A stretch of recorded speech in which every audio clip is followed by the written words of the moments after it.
ప్రభునేసుక్రీస్తు నామమునకే మహిమ కలుగును గాక. ద్వితీయోపదేశకాండము 14వ అధ్యాయము 1వ వచనం నుంచి ధ్యానం చేసుకుందాం.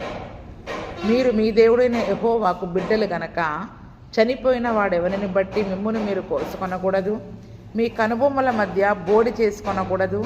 ఏలయనగా మీ దేవుడైన యెహోవాకు నీవు ప్రతిష్ఠిత జనము, మరియు యెహోవా భూమి మీద ఉన్న సమస్త జనములలో విశేషముగా తనకు స్వకీయ జనమగునట్లు నిన్ను ఏర్పరచుకొనెను. ఇక్కడ మొదటి వచనంలో మనం చూసుకున్నట్లయితే, మీరు మీ దేవుడైన యెహోవాకు బిడ్డలు గనక, ఎంత చక్కని మాట చెప్తున్నారు కదా. ఎవరమంట మనం? మామూలుగా కుమారులు కుమార్తెలు అన్న మాట కొంచెం దూరంగా అనపడుతుంది, కానీ బిడ్డ అని ఎవరినంటాం చెప్పండి? కడుపు నిండా పిలిచినప్పుడు వాళ్ళని ఎంత చక్కగా నా బిడ్డ అని మనం పిలుస్తూ ఉంటాం. ఈరోజు యేసు ప్రభుల వారు కూడా మనల్ని ఏమని పిలుస్తున్నారు? మనల్ని ఎలా పిలుస్తున్నారు చెప్పండి?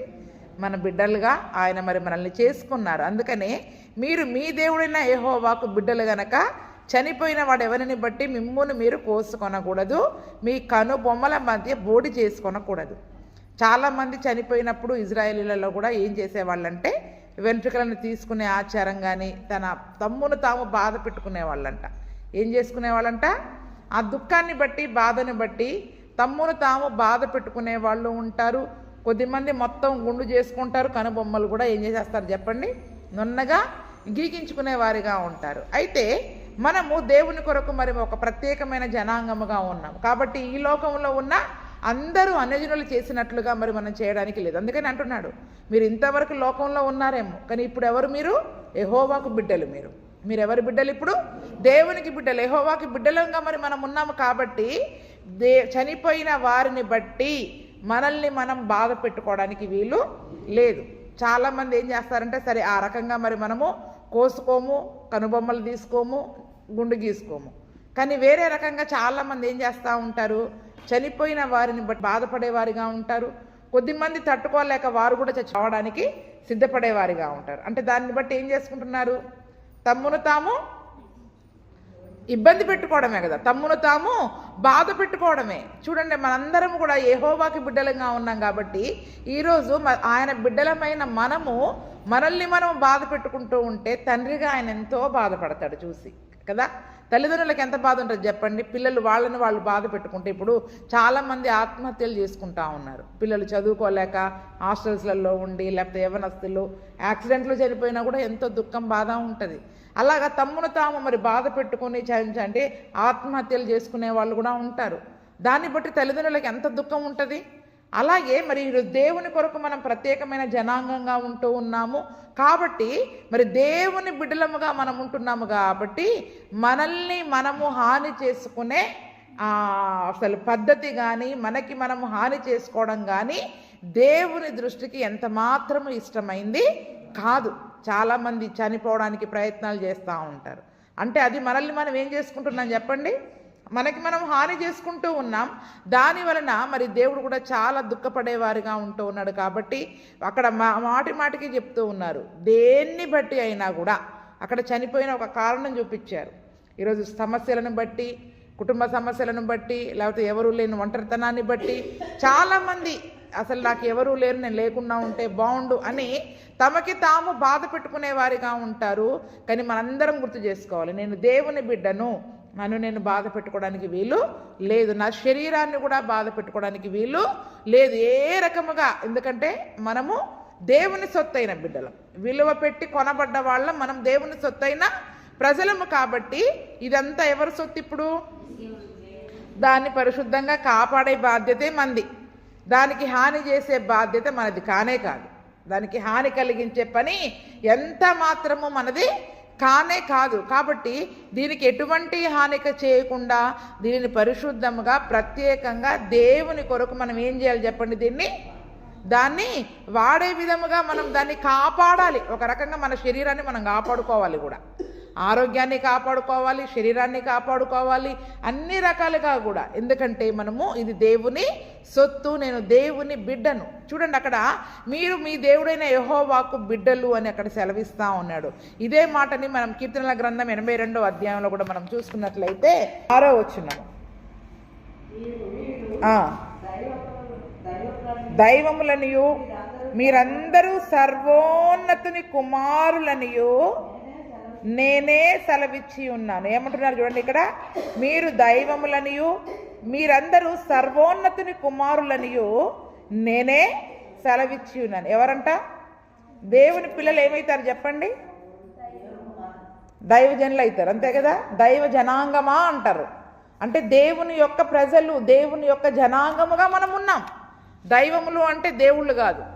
మీరు దైవములనియు, అంతేకాదు అందరూ సర్వోన్నతుని కుమారులనియు నేనే సెలవిచ్చి ఉన్నాను. ఎవరమంటే మనం అందరం కూడా సర్వోన్నతుడైన దేవాది దేవుడైన దేవుని బిడ్డలం మనం.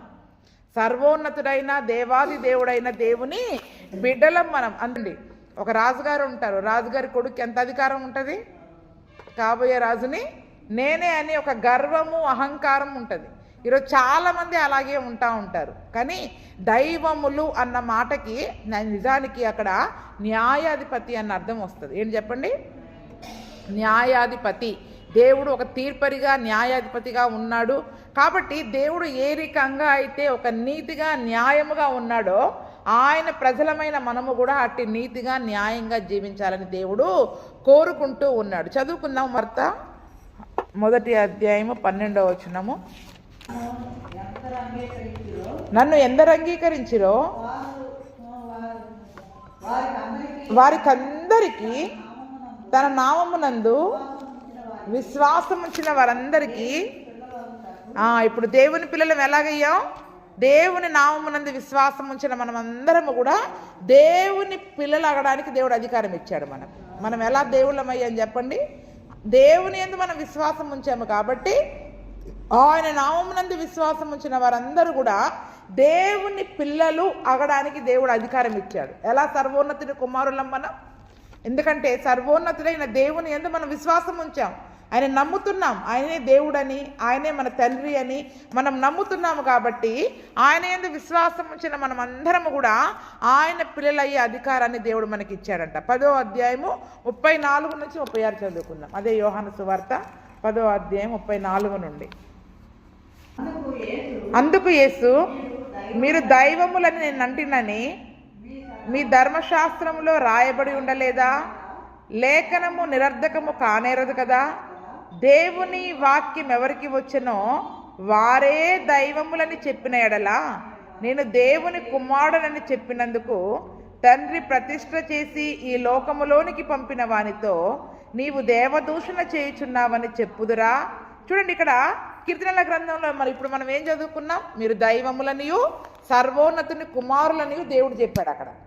అయితే ఇదే మాటని యేసు ప్రభుల వారు ఏమంటున్నాడు? నేను దేవుని కుమారుణ్ణి, నన్ను దేవుడు పంపించాడు అని దేవుని కుమారుడని అని యేసు ప్రభుల వారు చెప్పినందుకు అందరూ ఏమంటున్నారంట? నువ్వు దేవదూషణ చేశావు, దేవునితో సమానంగా నువ్వు చేసుకున్నావు, నువ్వు దేవదూషణ చేశావు అని యేసు ప్రభువు గురించి అందరూ కూడా తప్పుగా మాట్లాడడం మొదలుపెట్టారు. ఎందుకంటే వాళ్ళకి వాక్యాన్ని అర్థం చేసుకోలేకపోయారు. అందే ఇక్కడ యేసు ప్రభుల వారు చెప్తున్నాడు, కీర్తనల గ్రంథంలో ఏముంది? మీరు దైవములని నేనంటినని మీ ధర్మశాస్త్రంలో రాయబడి ఉండలేదా? ఎవరన్నారని రాయబడి ఉంది? నేనే అన్నాను. ఆయనే దిగొచ్చాడు.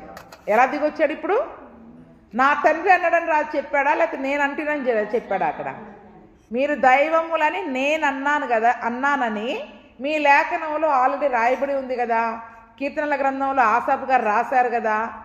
అవును, దైవములని ఆల్రెడీ రాశారు కదా. ఎందుకని రాయబడింది అది?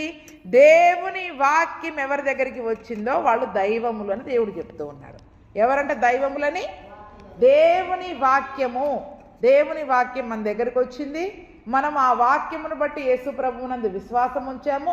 కాబట్టి మనము దైవములుగా, దేవుని పిల్లలముగా, సర్వోన్నతుని కుమారులముగా పిలువబడతా ఉన్నాం. కాబట్టి నిజానికి దైవములు అన్న మాటకి ఇంగ్లీష్లో వీఆర్ గాడ్స్ అనే ఉంటుంది.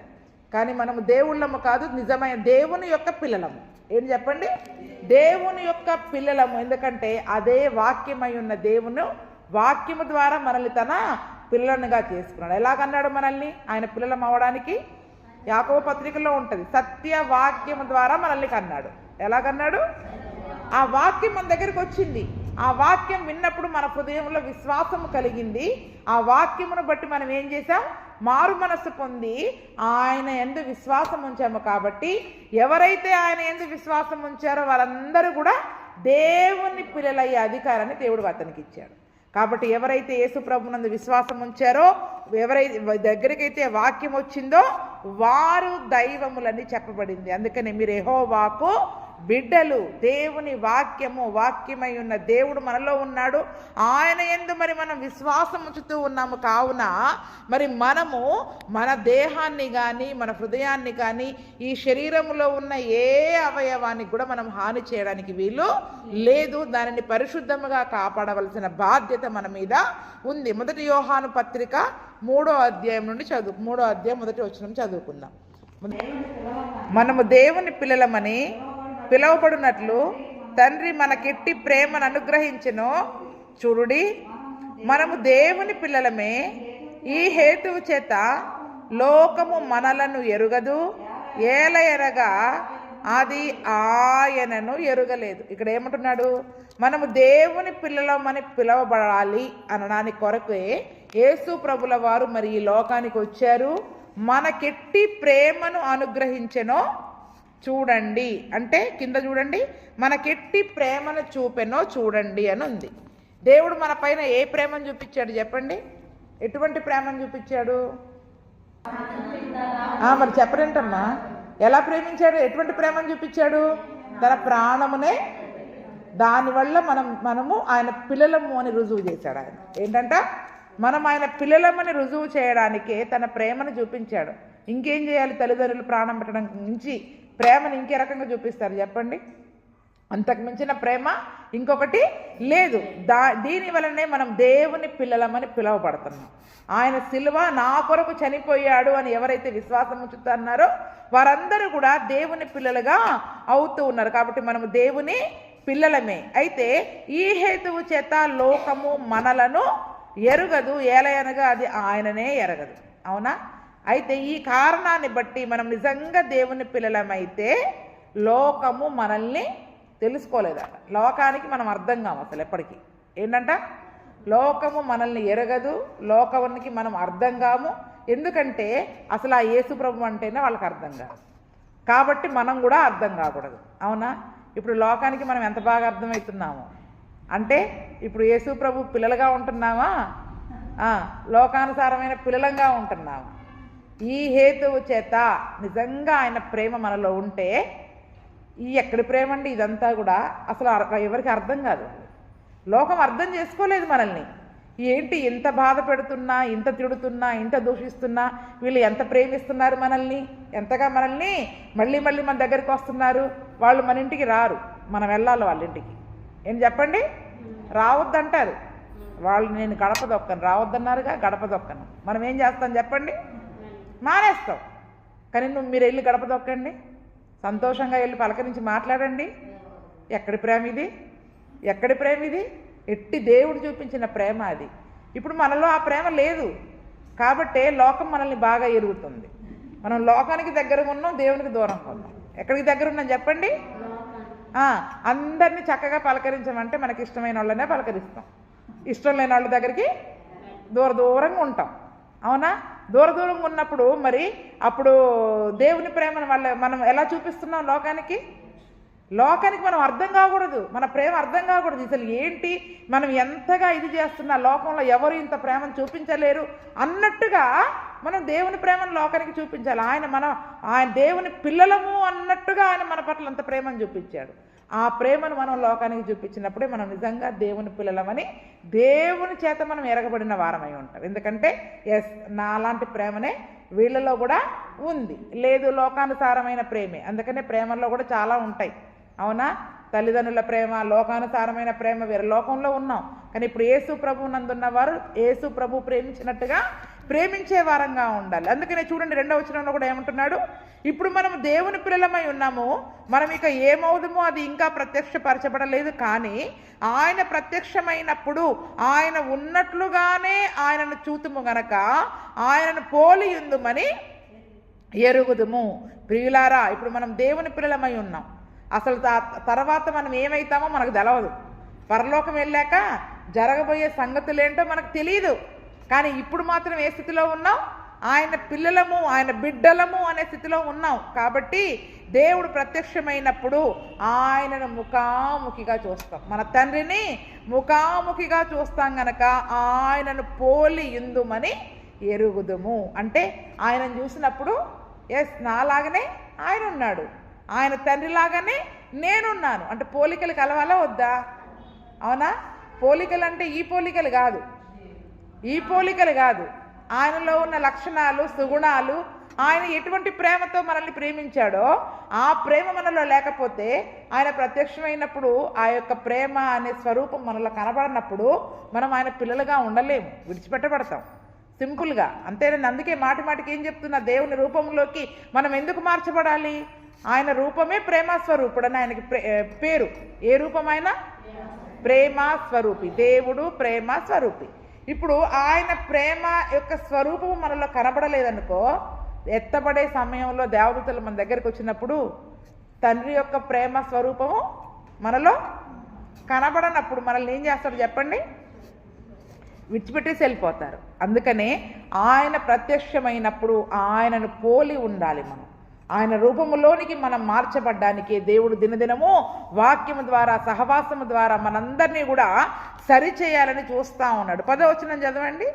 బట్టి దేవుని పిల్లలెవరో అపవాది పిల్లలెవరో తేటబడును, నీతిని జరిగించని ప్రతివాడును, తన సహోదరుని ప్రేమింపని ప్రతివాడును దేవుని సంబంధులు కారు. చూడండి, మనం చూపించే ప్రేమను బట్టే మనము దేవుని పిల్లలమా అపవాది పిల్లలమా అక్కడ తెలియబడతా ఉంది. అవునా? ఇక్కడ ఏమంటున్నాడు? మీరు యెహోవాకు బిడ్డలు. యెహోవాకి మనం బిడ్డలమైతే ఆయన మన పట్ల ఏ ప్రేమ చూపించాడో అదే ప్రేమను మనం చూపించేవారిగా ఉండాలి. మనలో ఒకవేళ అటువంటి పక్షపాత ధోరణులు కానీ లోకానుసారమైన ప్రేమలు మనం కలిగి ఉండి మన శరీరానుసారంగానే మనం ప్రేమించినట్లయితే, దేవుని యొక్క ప్రేమను మనం ప్రేమించినట్లయితే మనలో ఇంకా పాపం ఉంది. అందుకనే దీన్ని బట్టే నువ్వు దేవుని పిల్లవా అపవాది పిల్లవా అర్థమైపోతుంది. అక్కడ ఏంటి చెప్పండి? అపవాది పిల్లలమా దేవుని పిల్లలమా దీన్ని బట్టే అర్థమైపోతుంది. నీతిని జరిగించని ప్రతివాడు, తన సహోదరుని ప్రేమించని ప్రతివాడు దేవుని సంబంధులు గారంట. ఏంటండి? అర్థమవుతుందా? ఎవరిని సహోదరుడు ఏ ఒక్కరి విషయంలో మనము ప్రేమను కలిగి లేకపోయినా కూడా మనం దేవుని పిల్లలం ఎప్పటికీ కాలేము, అపవాది పిల్లలముగానే మిగిలిపోతాము. కాబట్టి అపవాది పిల్లలు అవ్వాలని కోరుకుంటున్నారా, దేవుని పిల్లలు అవ్వాలని కోరుకుంటున్నారా? అది మీ చేతుల్లోనే ఉంది. ఎవరి చేతుల్లోనే ఉంది? మన చేతుల్లోనే ఉంది. అందుకని అక్కడ మాటి మాటికి హెచ్చరిస్తూ ఉన్నాడు, మీకు మీరు హాని చేసుకోకూడదు, మీరు దేవుని బిడ్డలు. అపవాది చేతిలోకి పోయి అపవాది చేత ఎందుకు హాని కలిగించుకుంటారు? ఏం చేస్తారు? చివరికి అపవాది తీసుకెళ్ళి మనల్ని నరకంలో పడేస్తాడు. ఎక్కడ పడేస్తారు చెప్పండి? తీసుకెళ్ళి. అప్పుడు మన మనకి మనం ఏం చేసుకున్నాం? కాపాడుకోలేకపోయాం. దేవుని బిడ్డను నన్ను నిన్ను కాపాడుకోవాలి ఇటువంటి లోకము నుండి, లోకానుసారమైన జీవితము నుండి, శరీరానుసారమైన ప్రేమల నుండి, లోకానుసారమైన ప్రేమల నుండి మనం విడిచిపెట్టి దేవుని ప్రేమలోకి మనం దిగాలి. దేవుని ప్రేమలోనికి మనం నడిపింపబడాలి. అప్పుడే మన శరీరాన్ని కానీ ఆత్మను కానీ మనం కాపాడుకున్న వాళ్ళం అవుతాం. లేదా అంటే ఆత్మ ఎవరికి అప్పగించిన వాళ్ళం అయిపోతాం? అపవాదికి అప్పగించిన వాళ్ళం అయిపోతాం. అందుకనే ఎంత భక్తి చేసినా కూడా దేవుని బిడ్డలముగా మనల్ని మనము దేవుని దగ్గర రుజువు చేసుకోగలగాలి. మన ఆత్మను, శరీరాన్ని అపవాది నుండి మనం ఏం చేసుకోవాలి? కాపాడుకోవాలి. వాడు సులువుగా పాపంలో పడేస్తాడు. ఆమె మీ ఇంటికి వచ్చిందా? నువ్వెందుకు వాళ్ళ ఇంటికి వెళ్ళాలి? ఆమె నీకు వందనాలు చెప్పిందా? నువ్వెందుకు వందనాలు చెప్పాలి? ఆమె నీ గురించి అలా మాట్లాడుకుందిగా, నువ్వెందుకు ఆమెతో మంచిగా ఉండాలి? అపవాది నీ శరీరాన్ని ప్రేరేపిస్తాడు, నీ తలంపులను ప్రేరేపిస్తాడు. అప్పుడు మనం ఏం చేయాలి? నేను నీ బిడ్డని కాదు, నేను యెహోవాకి బిడ్డని. ఎవరి బిడ్డని? నేను నా యెహోవాకి బిడ్డని. ఆయన ఎటువంటి ప్రేమ చూపించాడో అలాగే. వాళ్ళు నన్ను సిలువకి వేసినా నేను అదే ప్రేమ చూపిస్తాను. వాళ్ళు నన్ను కొట్టినా, తిట్టినా, చెడ్డగా మాట్లాడుకున్నా నేను నా దేవుని ప్రేమనే చూపిస్తాను అని మనం దేవుని బిడ్డలముగా అపవాదిని ఎదిరించగలగాలి. ఎదిరిస్తున్నామా? ఆలోచన వచ్చినప్పుడు, మన మనసులో ఆలోచన వచ్చినప్పుడు, ఆ తలంపు వచ్చినప్పుడు దాన్ని మనం ఎదిరించలేకపోతే నువ్వు దేన్ని కాపాడుకుంటున్నావు? ఇప్పుడు అపవాది తలంపులను కాపాడుకుంటున్నావు, అపవాది ఇచ్చే ప్రేరేపణలను కాపాడుకుంటున్నావు. నీ ఆత్మని, శరీరాన్ని మనం కాపాడుకోలేక పోతా ఉన్నాం. కాబట్టి చూడండి, ఈ దినమున మనం చాలా జాగ్రత్తగా ఉండాలి. మీరు మీ దేవుడైన యెహోవాకు బిడ్డలు కాబట్టి ఆయనకు బిడ్డలుగా మనం ఉన్నాము. కాబట్టి దేవుని ప్రేమను బట్టి మరి మనము జీవించే వారిగా ఉండాలి. అంతేకాదు, మీరు మీ దేవుడైన యెహోవాకు ప్రతిష్ఠిత జనము మరియు యెహోవా భూమి మీద ఉన్న సమస్త జనములలో విశేషముగా తనకు స్వకీయ జనమగునట్లు నిన్ను ఏర్పరచుకున్నాడు. ఏంటంటే, మొదటిది యెహోవాకు బిడ్డలు, రెండవది ప్రతిష్ఠించబడిన జనాంగం. దేవుని యొక్క ప్రతిష్ఠ మన మీద ఉంది. ఆయన యొక్క ప్రత్యేకమైన జీవితం మనలో ఉంది. ఒక దేవుని కొరకు ప్రత్యేకంగా జీవించాలి. మనం ప్రత్యేకముగా పరిశుద్ధముగా పాట పాడుకుంటాం కదా, మనమైతే ప్రత్యేకంగా ఉండాలి, పరిశుద్ధంగా ఉండాలి, నువ్వు నన్ను ఏర్పరచుకున్నావు అని బాగా పాటలు పాడతాం. కానీ జీవించే దగ్గరకు వచ్చేసరికి మన శరీరంలో ఉన్న అటువంటి ఆలోచనలన్నీ, తలంపులని మరి మనము జయించలేకపోతా ఉన్నాం. దేవుడు మనల్ని ప్రతిష్ఠించుకున్నాడు. దేవుడు, నేను యెహోవా బిడ్డని, ఆ ప్రతిష్టను నేను పాడు చేసుకోకూడదు, ఆ యొక్క పరిశుద్ధతను నేను పాడు చేసుకోకూడదు అని మనకి మనం, ఎందుకంటే భూమి మీద ఉన్న సమస్త జనులలో ఎన్ని కోట్ల మంది ఉన్నారు చెప్పండి భూమి మీద? అవునా? ఇన్ని కోట్ల మంది ప్రజలలో విశేషముగా, అంటే చెప్పండి, విశేషముగా అన్న పదానికి ఎంత అర్థం ఉంటుంది అక్కడ? అన్నిటికంటే ఎక్కువగా విశేషముగా తనకు స్వకీయ జనమగునట్లు నిన్ను ఏర్పరచుకున్నాడు. నిన్ను అన్న పేరు దగ్గర మన పేర్లు పెట్టుకోవాలి. ఎవరు వాక్యం చదివితే వాళ్ళ పేర్లు పెట్టుకోవాలి. ఇన్ని కోట్ల మంది ప్రజలలో నీవు నా సొత్తుగా ఉండాలి, నా బిడ్డగా ఉండాలని దేవుడు నన్ను కోరుకోవడానికి నాలో ఏ మంచితనం ఉంది? నాలో ఏం నీతి దేవుడికి కనబడింది? అందుకే మన నీతి కాదు, మన మంచితనాన్ని బట్టి కాదు, తన కృపా కనికరమును బట్టే దేవుడు మనల్ని ఏం చేశాడు? తన ప్రజలనుగా ఉండడానికి దేవుడు మనల్ని ఏర్పాటు చేసుకున్నాడు. కాబట్టి ఆయన ప్రేమను బట్టి, ఆయన మన పట్ల చూపిస్తున్న కనికరాన్ని బట్టి మన జీవితకాలం అంతా ఆయనను స్తుతించినా కూడా ఆయన రుణాన్ని మరి మనము తీర్చుకోలేము. కాబట్టి చూడండి, ఇన్ని కోట్ల మంది ప్రజలు ఉన్నారయ్యా, నీకు పరలోకం ఇస్తాను, నన్నే ఎందుకు పిలుచుకున్నావు? పరిశుద్ధంగా జీవించమని నన్ను ఎందుకు పిలుచుకున్నావు? అందరిలాగా ఉండకూడదు, ఆ నరకం నుండి విడిపించబడాలని నన్నే ఎందుకు ఏర్పాటు చేసుకున్నావు? కష్టం వస్తే నాకే ఎందుకు కష్టం ప్రభువా అని అంటాం, అవునా? కానీ మరి ఇంత గొప్ప భాగ్యం ఇచ్చినప్పుడు నాకే ఎందుకు ఇచ్చావు, వాళ్ళకి ఇవ్వచ్చుగా అని మనం అంటామా? అవునా? మేలులైతే మనకే కావాలి, కష్టమైతే వాళ్ళు బాగున్నారు, నాకే ఎందుకు ఇన్ని కష్టాలు? వాళ్ళు బాగున్నారు, వాళ్ళు బాగున్నారని ఏడుస్తున్నామా, మనకు కష్టం వచ్చిందని ఏడుస్తున్నామా? అర్థం కాదు మనకి, అవునా? చూడండి, ప్రతి విషయంలో అందరికంటే ఎక్కువగా దేవుడు మనల్ని ఇచ్చినప్పుడు కొన్ని శ్రమలు, శోధనలు కూడా దేవుడు మన జీవితంలో ఇస్తాడు. అవి మన మేలు కొరకే అని మనం గ్రహించుకునే వారంగా ఉండాలి. ఎలాగుండాలి? మన మేలు కొరకే అని మరి మనము గ్రహించుకునే వారముగా మరి మనం ఉండాలి. కాబట్టి ఒక పరిశుద్ధమైన జీవితమును, ప్రతిష్ఠిత జీవితమును, నాజీరు జీవితాన్ని క్రైస్తవులు జీవించాలి. ఎలాగా? బ్రతుకు దినములన్నీ నాజీరు చేయబడ్డట్టుగా, యెహోవాకు మనం ప్రతిష్ఠించబడ్డట్టుగా కదండి. 40 రోజులు మాలేసుకునే జీవితాన్ని 40 రోజులే జీవిస్తారు. కానీ ఒక క్రైస్తవుని జీవితం అంతా మాలేసుకున్నట్టు. ఏం చెప్పండి? బ్రతుకు దినములంతా మాలేసుకున్నట్టే. బ్రతుకు దినం అంతా ప్రత్యేకంగానే ఉండాలి. బ్రతుకు దినం అంతా అదే పరిశుద్ధత కలిగి జీవించాలి. ఏదో కొన్ని ఉపవాస దినాలు ప్రత్యేకించుకుని అంత మట్టుకే కాదు. బ్రతుకు దినమంతా ప్రతి క్రైస్తవుడు ఒక జపమాల వేసుకున్నట్టుగా దేవుని కొరకు ప్రతిష్ఠించబడిన జీవితాన్ని జీవించే వారముగా ఉండాలి. ఎందుకంటే ఎవరికి లేని గొప్ప భాగ్యము, గొప్ప ధన్యత దేవుడు మన జీవితంలో మరి మనకు దయచేశాడు. చూడండి, 3వ వచనం నుండి మరి మనం ధ్యానం చేసుకున్నట్లయితే, నీవు హేయమైనది ఏది తినకూడదు, మీరు తినదగిన జంతువులు ఏవేవనగా ఎద్దు, గొర్రెపిల్ల, మేకపిల్ల, దుప్పి, ఎర్ర చిన్న జింక, దుప్పి, కారు మేక, కారు జింక, లేడి, కొండగొర్రె అనునవియే. జంతువులలో 2 డెక్కలు గలదై నెమరివేయు జంతువులను తినవచ్చును. నెమరివేయు వాటిలోనిదే కానీ 2 డెక్కలు గల వాటిలోనిదే కానీ నెమరు వేసి 1 డెక్క గల ఒంటి కుందేలు, పుట్టి కుందేలు అను వాటిని తినకూడదు, అవి మీకు హేయములు. మరియు పంది 2 డెక్కలు గలదైనను నెమరు వేయదు గనక అది మీకు హేయము. వాటి మాంసము తినకూడదు, వాటి కళేబరములను ముట్టకూడదు. ఇక్కడ చూడండి, ఇదంతా కూడా మనకు లేవీకాండం 11వ అధ్యాయంలో ఆల్రెడీ చదువుకున్నాం. తినదగిన జంతువులేంటి, తినదగిన పక్షులేంటి, అపవిత్రములైన ఏంటి, అపవిత్రము కానివేంటి. ఎందుకు దేవుడే కదా దేవుడు చేసిందన్నీ కూడా, ఇవన్నీ సృష్టించింది ఎవరు చెప్పండి? ఆయన చేసినప్పుడు అన్నీ మంచిగా కనపడ్డాయా లేదా? అవునా? అన్నీ మంచిగానే కనపడ్డాయి. కానీ పవిత్రము అపవిత్రమని దేవుడు దాన్ని రెండుగా ఎందుకు వేరు చేశాడు? దేవుడు చేసిన దాంట్లోనే పవిత్ర అపవిత్రములను ఎందుకు వేరు చేశాడు చెప్పండి? వాటి స్వభావాలను బట్టి కదండి. నిజానికి ఇవి శరీర రీతిగా కూడా మన ఆరోగ్యానికి కూడా కొన్ని మంచివి కాదంట. ఎందుకంటే వాటి యొక్క స్వభావాలను బట్టి, అవి నడిచే విధానాలను బట్టి అవి మన శరీరానికి ఆరోగ్యపరంగా కూడా మేలుకరమైనవి కాదు. అందుకే మన శరీరానికి ఆరోగ్యం ఇచ్చేయే మనం తినాలి. మన శరీర ఆరోగ్యాన్ని జాగ్రత్తగా కాపాడుకోవాలి.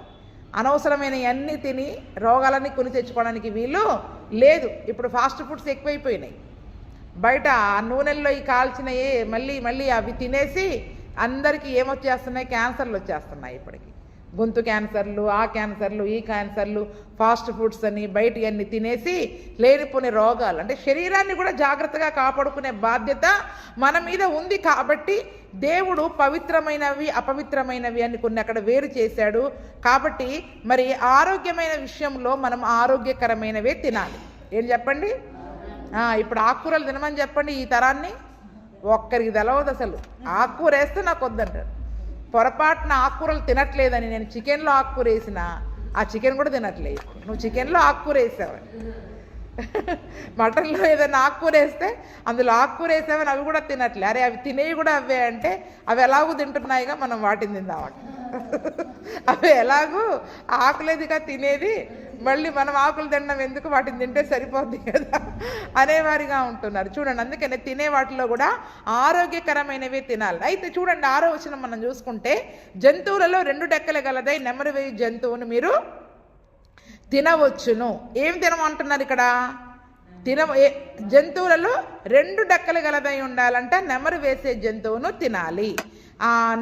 అంటే డెక్కలు లేనిది కానీ నెమరు వేయని జంతువును కానీ తినకూడదు. ఎందుకంటే అది దేవుని దృష్టిలో హేయమైంది. అయితే మరి నిజానికి దాంట్లో ఉన్న ఆత్మీయ అర్థాలు మనం చూసుకుంటే, మొదటిది 2 డెక్కలు గలది. ఏంటంట? 2 డెక్కలు అంటే ఇప్పుడు మామూలుగా పాదము 2గా చీలిపోయి ఉంటుంది కదండి. పాదము 2గా చీలిపోయి 2 భాగాలుగా కనబడతా ఉంటుంది కదా. ఇప్పుడు కోడి కాళ్ళు చూసామనుకోండి, విడివిడిగా ఉంటాయి. దాని యొక్క కాళ్ళు ఒకటే, పాదం ఒకటే, మన చెయ్యి ఎలా ఉంటుందో అలాగే ఉంటాయి, వేరుగా ఉంటాయి. అవునా? ఏ వేళ్ళు దానికే ఉంటాయి. ఇప్పుడు అలాగే జంతువుల యొక్క పాదాలు ఎలా ఉంటాయి చెప్పండి? వాటికి అన్నిటికీ వేళ్ళు ఉండవు, కానీ డెక్కలుగా చీలిపోయి 2 డెక్కలుగా కనపడతా ఉంటుంది. అది అంటే 2గా విడిపోవడము అనే దానికి ఏంటి సూచన అంటే, మనం ఈ లోకంలో జన్మించాం, లోకం నుండి వేరైపోయి ఒక ప్రత్యేకమైన జీవితాన్ని జీవించాలి. ఎలా జీవించాలి చెప్పండి? లోకంలో నుండి వేరైపోయి ప్రత్యేకమైన జీవితాన్ని జీవించాలి. అందుకనే చూడండి, మనం నీటి మూలంగాను ఆత్మ మూలంగాను జన్మించాలి. లోకానుసారంగా పుట్టాం, శరీరానుసారంగా పుట్టాం, కానీ ఇప్పుడు ఆత్మానుసారంగా జన్మించి దేవుని కొరకైన జీవితాన్ని మనం జీవించాలి. అందుకనే 2 డెక్కలు గలది అనేది ఏంటంటే ప్రత్యేకమైన జీవితానికి గుర్తు. అదొక ప్రత్యేకమైన జీవితాన్ని మనం జీవించాలి. ఒకే రకమైన జీవితాన్ని ఈ లోకంలో ఎలా పుట్టామో అలాగే బ్రతికి అలాగే చనిపోవడానికి వీలు లేదు. ఒక ప్రత్యేకమైన జీవితాన్ని మనం జీవించాలి. ప్రత్యేకమైన జీవితానికి అది సూచన 2 డెక్కలు అనేది. కాబట్టి ఆ 1 కొరింథీయులకు రాసిన పత్రిక 6వ అధ్యాయం 17వ వచనం చదవండి. అక్కడ 2వ కొరింథీ 6:17. విశ్వాసికి పాలెక్కడిది? దేవుని ఆలయమునకు విగ్రహములతో ఏమి పొందిక? మనం జీవము గల దేవుని ఆలయమై ఉన్నాము. అందుకు దేవుడు ఇలాగూ సెలవిచ్చుచున్నాడు, నేను వారిలో నివసించి సంచరింతును, నేను వారి దేవుడనయ్యుందును, వారు నా ప్రజలయ్యుందురు. కావున మీరు వారి మధ్య నుండి బయలువెడలి ప్రత్యేకముగా ఉండుడి, అపవిత్రమైన దానిని ముట్టకుడని ప్రభువు చెప్పుచున్నాడు. ఇక్కడ ఏమంటున్నాడు? మీరు వారి మధ్య నుండి బయలువెడలి ప్రత్యేకంగా ఉండండి. ఎందుకంటే నేను వారి దేవుడుగా ఉంటున్నా, వారు నా ప్రజలు. ఆయన మన దేవుడు, మనం ఆయన ప్రజలమై ఉన్నాం, ఆయన బిడ్డలమై ఉన్నాము. కాబట్టి మీరు వారి మధ్య నుండి బయలువెడలి ప్రత్యేకంగా ఉండాలి. అపవిత్రమైన దానిని ముట్టుకోవద్దు. ఏం చేయాలి? అపవిత్రమైన దానిని ముట్టుకోవద్దు కదండి. దేవుని బిడ్డలం. ఇప్పుడు మనకి కులంలోనే ఇన్ని ఉంటాయి. మా కులం గొప్ప, మీ కులం గొప్ప, వాళ్ళు వాళ్ళతో కలవరు, వీళ్ళతో కలవరు. అవునా లేదా? మనకి ఈ లోకానుసారంగా 4 రోజులు మనుషులు పెట్టుకున్న ఈ కులాలకే ఇన్ని పట్టింపులుంటే మరి సర్వలోక అధికారి అయిన దేవుని యొక్క బిడ్డలమైన మనము ఎంత ప్రత్యేకంగా ఉండాలి చెప్పండి. ఆయన బిడ్డలం ఎంత ప్రత్యేకంగా ఉండాలి. కుల పట్టింపులు బాగున్నాయి, మరి దేవుని గురించిన పట్టింపులు ఎందుకు లేవు మనకి? అవునా? ఇప్పుడు నేను నా దేవుని బిడ్డను, నేను వాళ్ళతో కలవకూడదు అన్న పట్టింపు మనకి రావట్లేదు. ఎంతసేపు ఇంకా ఈ లోకానుసారం చచ్చిపోతే ఏ హక్కులు విడిగిపోద్దో కూడా తెలవదు. పరలోకంలో ఇవేవి ఉండవు కదా మనకి. పరలోకంలో ఉంటాయి కులాలు? నీ కులాన్ని బట్టి దేవుడు సీటు ఇస్తాడా ఏంటి? అక్కడ ఉండవు కదా. అంటే మనుషులు పెట్టుకున్న ఈ పద్ధతులకి మనం ఎంత పట్టింపిస్తున్నారు కదా మీరు. మరి నేను దేవుని బిడ్డని, దేవుడు పరిశుద్ధుడు, అతి పరిశుద్ధుడైన దేవుడు, నేను కూడా పరిశుద్ధంగా ఉండాలి. దేవుడు నన్ను ప్రత్యేకించుకున్నాడు, లోకములో నుండి దేవుడు నన్ను ప్రత్యేకించుకున్నాడు. ఒక ప్రత్యేకమైన జీవితాన్ని నేను జీవించాలి. లోకంలో ఉన్నట్టుగా, ఈ లోకస్తులు ఉన్నట్టుగా, ఈ లోకానుసారమైన కులాలలో ఉన్నట్టుగా నేను ఉండకూడదు అన్న పట్టింపు మనకి ఎందుకు రావట్లేదు? దేవుడు అంటున్నాడు, నేను వారికి దేవుడని. ఈరోజు నిజంగా దేవుని బిడ్డలమైతే, దేవుని ప్రజలమైతే దేవుని కొరకైన పట్టింపులు కలిగి ఉంటాం. ఈ లోకానుసారమైన పట్టింపులను మనం కలిగి ఉండం. దీన్ని బట్టే మనం దేవుని పిల్లలమా అపవాది పిల్లలమా అర్థమైపోతుంది. అందుకే చూడండి, ఇప్పుడు మీరు వారిలో నుండి ప్రత్యేకింపబడి బయలు వెళ్ళండి, బయటికి రండి, లోకంలో నుంచి బయటికి రండి, ఆ పట్టింపుల్లో నుంచి బయటికి రండి, ఆ ఆలోచనలో నుంచి బయటికి రండి, అపవాది పెట్టే శోధనలో నుంచి బయటికి రండి. మీరు బయటకు వచ్చి ప్రత్యేకంగా ఉండండి. మీరు ప్రత్యేకంగా ఉండండి. అపవిత్రమైన దాన్ని ముట్టుకోవద్దు. మీరు ఏం ముట్టుకోకూడదు? ఒక భోజనం దగ్గరే దేవుడు అపవిత్రమైన ముట్టుకోవద్దు అంటున్నాడు. అంటే ఈరోజు మన జీవితం విషయంలో ఎంత జాగ్రత్తగా ఉండాలి చెప్పండి. భోజనం దగ్గర మనకి ఇష్టం లేనియే తినం, అవునా? అంటే మన శరీరానికి ఎంత ప్రాధాన్యత ఇస్తాం, మన ఇష్టానికి ఇంత ప్రాధాన్యత ఇస్తాం. మరి దేవునికి ఎంత ప్రాధాన్యత ఇస్తున్నాం? దేవునికి ఇష్టం లేని నేను ముట్టకూడదు, దేవునికి ఇష్టం లేని నేను చేయకూడదు, దేవుడు చెప్పిందే నేను చేయాలని దేవుని కొరకైన పట్టింపు దేవుని విషయంలో మనకి ఎందుకు రావట్లేదు? అంటే మన దేవుని పట్ల మనకి ఎంత ప్రేమ ఉందో అక్కడే అర్థమవుతుంది. దేవుని మనం ఎంత ప్రేమిస్తున్నామో అక్కడే రుజువైపోతుంది. చూడండి, మీరు బయలు వెడలి ప్రత్యేకంగా ఉండండి అంటే మేము బయటికి రాలేమంటున్నాం. ఆ పట్టింపుల నుంచి మనం బయటికి రాలేకపోతున్నాం. అపవిత్రమైనది ముట్టకండి అంటే అపవిత్రమైన వారితోటే మన సహవాసం ఎక్కువ ఉంటుంది, లోకంలో వారితోటే సహవాసం ఉంటుంది. కానీ దేవునితో, దేవుని ప్రజలతో సహవాసం మనము చేయలేము. చూడండి, అందుకనే ఈ యొక్క జంతువులు కూడా, ఈ జంతువులను కూడా ఎందుకు దేవుడు ప్రత్యేకించాడు అంటే ఆ డెక్కలు గలది, 2 డెక్కలు చీలింది ఏంటంటే ప్రత్యేకమైన జీవితం కదండి. లోకానుసారమైన జీవితం జీవించకుండా ప్రత్యేకమైన జీవితం కలిగినదిగా దాన్ని సూచిస్తూ ఉంది. కాబట్టి ప్రత్యేకించబడిన జంతువుల్లోనే ప్రత్యేకించబడిన వాటిని తినమంటున్నాడంటే ఈరోజు మరి మన జీవితంలో కూడా ప్రత్యేకంగా మనం ఉండకపోతే, అపవిత్రమైన వాటిని ముట్టేవారిగా మరి మనం ఉంటే ఆ పరిశుద్ధ రాజ్యంలోకి ఎలా వెళ్తాం చెప్పండి? మరి మనము అది మన కడుపులోకే వెళ్ళొద్దంటున్నాడు దేవుడు, అవునా? మరి మనము దేవుని రాజ్యంలోకి వెళ్ళాలంటే, మనం దేవుని రాజ్యంలోకి వెళ్ళాలంటే ఎంత పరిశుద్ధంగా, పవిత్రంగా మరి మనల్ని మనం కాపాడుకోవాలి. అటువంటి 2 డెక్కలు గల జీవితము మరి మనం జీవించే వారిగా ఉండాలి. ప్రత్యేకమైన జీవితాన్ని మరి మనము జీవించే వారముగా మరి మనము ఉండే వారముగా ఉండాలి. అందుకని మరి లోకంలో ప్రత్యేకింపబడిన జీవితాన్ని, పరిశుద్ధమైన జీవితాన్ని కలిగి ఉండే కృపను ప్రభువైన యేసుక్రీస్తు మనకందరికీ దయచేయునుగాక.